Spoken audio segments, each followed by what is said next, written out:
We have people throughout Georgia unable to access health care. Siobhan Williams is a minister from Hephzibah, Georgia. She says churches are using their funds to pay costly medical bills for people in the coverage gap, meaning they can't afford private insurance, but they don't qualify for the state program. Somebody that I've worked with didn't have dependents, didn't have a job, and had to deal with cancer and trying to find money for chemotherapy. Instead of fully expanding Medicaid under the Affordable Care Act, the governor made his own program, Georgia Pathways, which has a work requirement. The governor's office estimates more than 400,000 Georgians would be covered under the program, but reports from the Department of Community Health show less than 2,500 Georgians enrolled in the first 6 months. That stat was from December. A new study from Forbes Advisor found our state is the worst state for someone looking to get health care.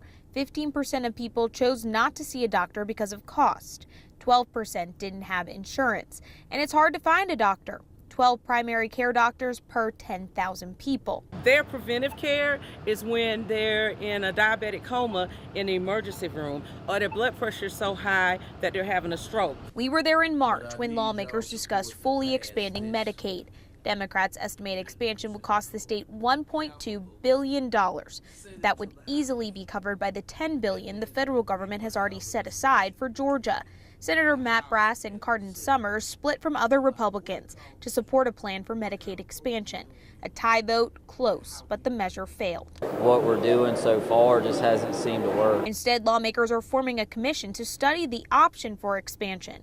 Williams says sick Georgians don't have time. We need now, not a commission to study, but we need expansion of Medicaid. In Atlanta, I'm Abby Casores.